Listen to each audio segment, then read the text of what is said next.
Still +2 పర్మిషన్స్తో 4 అంతస్తుల అక్రమ నిర్మాణం.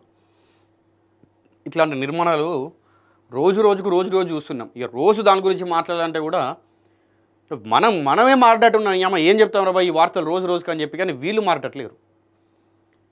స్టిల్ట్ +2 అంటే 2 అంతస్తుల భవనం నిర్మాణం కోసం కింద పార్కింగ్, గ్రౌండ్ ఫ్లోర్ ఇట్లాంటివి వాటికి పర్మిషన్లు తీసుకుంటారు. 4 అంతస్తులు 5 అంతస్తుల బిల్డింగ్ కడతారు. నిమ్మకు నీరెత్తినట్లు అధికారులు, రెసిడెన్షియల్ స్థలంలో కమర్షియల్ హంగామా, స్టాఫ్ లేర్ అంటూ తప్పించుకుంటున్న ఏసీపీ కళ్యాణ్ రాణి. జోనల్ కమిషనర్ గారు ఈ అక్రమాలు మీ దృష్టికి రాలేదా? ఆదాబ్ హైదరాబాద్ అందిస్తున్న ప్రత్యేక కథనం చూడండి ఒకసారి. అధికారులు అండదండలు ఉన్నాయో లేక నిబంధనలు అంటే లెక్కలేని తనమో కానీ అనుమతులు ఒకలా, నిర్మాణాలు మరొకలా సాగుతున్న వైనం నాచారం పరిధిలో వెలుచూసింది. కేవలం స్టిల్ట్ +2 అంతస్తులకే అనుమతి తీసుకొని ఏకంగా స్టిల్ట్ను గ్రౌండ్ ఫ్లోర్గా మార్చి 4 అంతస్తుల అక్రమ సామ్రాజ్యాన్ని నిర్మిస్తున్న మున్సిపల్ అధికారులు పట్టించుకోవడంపై తీవ్ర విమర్శలు వ్యక్తమవుతూ ఉన్నాయి. కేవలం స్టిల్ట్ +2కి తీసుకొని స్టిల్ట్ని గ్రౌండ్ ఫ్లోర్ లాగా మార్చి గ్రౌండ్ +4 అంటే గ్రౌండ్ +4 అంతస్తుల భవనాన్ని నిర్మిస్తూ ఉంటే అధికారులు ఏం చేస్తున్నారు మరి? ఎందుకు పట్టించుకోవట్లేరు? ఇక ఒకసారి వివరాల్లోకి పోతే మేడ్చల్ మల్కాజ్గిరి జిల్లా Uppal zone Nacharam circle Malkajgiri municipal corporation ఈ గతంలో ఇది జిహెచ్ఎంసీ గతంలోని పరిధిలో స్నేహపూరి కాలనీ గల ఫ్లాట్ నెంబరు 143, 144. దీని సర్వే నెంబర్లు వచ్చేసి 207/2, 208/1 ఈ సర్వే నెంబర్లు అన్నీ ఉన్నాయి. అయితే దీంట్లో 2025లో జిహెచ్ఎంసీ నుంచి స్టిల్ట్ +2 అంతస్తుల నివాస అంటే రెసిడెన్షియల్ తీసుకున్నారు. ఇది కమర్షియల్ కాదు, కేవలం రెసిడెన్షియల్ భవన నిర్మాణానికి అనుమతులు పొందిర్రు. అయితే ప్రస్తుతం ఈ ప్లాట్లలో నిబంధనలను పూర్తిగా తుంగలో దొక్కిర్రు. అంటే రెసిడెన్షియల్ కోసం తీసుకున్నటువంటి రెసిడెన్షియల్ అనుమతులు తీసుకొని దీన్ని కమర్షియల్గా మార్చేసారు అన్నమాట. అంటే ఈ షటర్లు కానివ్వండి, షాపులు కానివ్వండి, హోటల్స్ కానివ్వండి, సో రెస్టారెంట్లు కానివ్వండి, ఇవన్నీ కూడా కమర్షియల్ వస్తాయి అన్నమాట. రెసిడెన్షియల్ అంటే కేవలం నివాసం ఉండేటి. సో ఇట్లా ఈ రెసిడెన్షియల్కి తీసుకొని వీటిని కమర్షియల్గా వాడుతూ ఉన్నారు. ఈ అనుమతి పొందిన స్టిల్ట్ అంటే పార్కింగ్, స్టిల్ట్ అంటే గ్రౌండ్ ఫ్లోర్ కింద పార్కింగ్ అన్నమాట.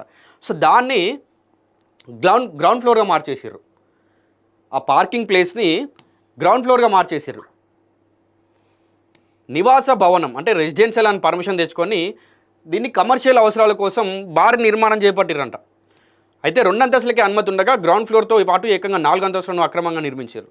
పైగా అక్కడ ఉన్నది కేవలం 25 ఫీట్ల రోడ్డు మాత్రమే. నిబంధనల ప్రకారం 2.5 ఫీట్ల రోడ్డు వైండింగ్ అంటే రోడ్డు విస్తరణ కోసం స్థలాన్ని వదిలిపెట్టాలి ఎక్కడైనా కూడా.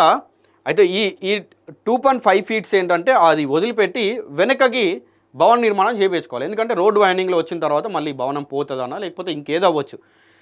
నిబంధనల ప్రకారం ఈ 2.5 ఫీట్లు వదిలిపెట్టాలి. కానీ ఆ నిబంధనలు తుంగలు దొక్కుతూ పూర్తిగా నిర్మించేశారంట. ఆల్రెడీ మొత్తం ఇగో ఇక్కడ అయిపోయింది. ఇది ఒక్కటని కాదు, ఈ ఏమంటారు ఈ సిటీలో ఈ హైదరాబాద్ మహానగరంలో ఏడ చూసినా కూడా ఇట్లనే ఉంటాయి. అసలు జాగ వదిలిపెట్టి పక్కకు పెడితే ఫుట్పాత్ను కూడా ఆక్రమిస్తారు. ఫుట్పాత్ను కూడా ఆక్రమించి వీళ్ళు పనులు చేస్తారు. ఇక ఫిర్యాదు చేసినా కూడా పట్టించుకొని అయినామంట అధికారుల దాటవేత ధోరణి. ఈ అక్రమ నిర్మాణంపై స్థానికులు, బాధితులు అధికారులకు ఎన్నోసార్లు లిఖితపూర్వకంగా ఫిర్యాదు చేసినా ఫలితం లేకుండా పోయింది.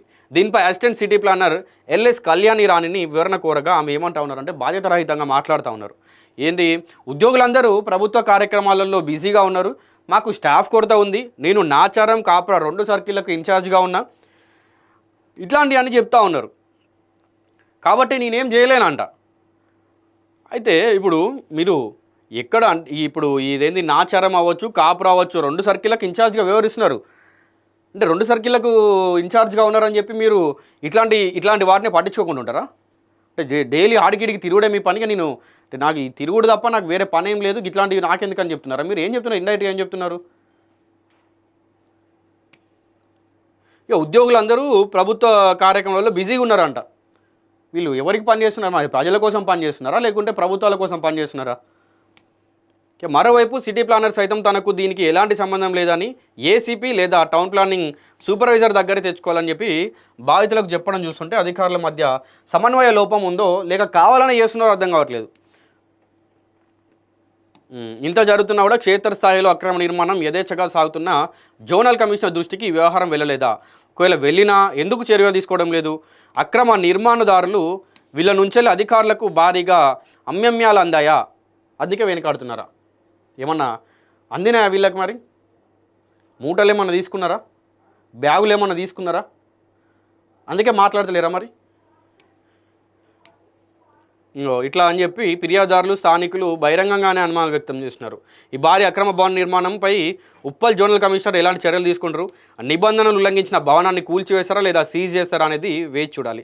ఇక ఈ వ్యవహారానికి సంబంధించిన మరిన్ని సంచలన వాస్తవాలను, లోపాయకారి ఒప్పందాలను తగిన ఆధారాలతో సహా త్వరలోనే వెలుగులోకి తీసుకురానుంది మీ ఆదవ్ హైదరాబాద్. మా అక్షరం అవినీతిపై అస్త్రం. సో ఇట్లా దీన్ని మరి నిజంగా జోనల్ కమిషనర్ ఏం చేస్తారు, ఉప్పల్ జోనల్ కమిషనర్ అనేది చూడాలి. మనం ఇంకా వెయిట్ చేయాలి. ఎందుకంటే మనం చెప్పలేం, మనం ఏదున్నా కూడా ఇక్కడ అక్రమ నిర్మాణం జరుగుతూ ఉంది, దానికి అనుమతులు లేవు అనేది ఇట్లాంటి అధికారుల దృష్టికి మనం తీసుకెళ్తాం. స్థానికుల నుంచి వెళ్ళవచ్చు, లేకుంటే ఈ ఏదైతే చుట్టుపక్కల ఉన్నటువంటి బాధితుల దగ్గర నుంచి కూడా అవ్వచ్చు. ఈ ఫుట్పాత్ ఆక్రమిస్తారు కొంతమంది. సో వీటన్నిటి విషయాలను కూడా మనం అధికారుల దగ్గర తీసుకెళ్తాం. సో ఈ జోనల్ కమిషనర్ ఏం చేశారని వెయిట్ చేయాలి. ఇంకొకటి ఏంటంటే ఈ లోపాయకార ఒప్పందాలు అంటే అధికారులకు ప్లస్ ఈ బిల్డర్ కావచ్చు, లేకపోతే ఈ ఓనర్ కావచ్చు. సో ఇట్లా వీళ్ళకి ఏమన్నా ఒప్పందాలు ఉన్నాయా అంటే, మీరు కమర్షియల్ పర్మిషన్ తీసుకోవాలంటే మీకు కొద్ది మొత్తంలో ఎక్కువ అమౌంట్ అవుతుంది, రెసిడెన్షియల్కి అయితే కొంచెం తక్కువ అవుతుంది. సో మీరు రెసిడెన్షియల్ పర్మిషన్ తీసుకోండి, తర్వాత కమర్షియల్గా బిల్డింగ్ కట్టుకోండి, మీ దగ్గరికి ఎవరు రారు, మీ అధికారులుగా మేముండం కదా.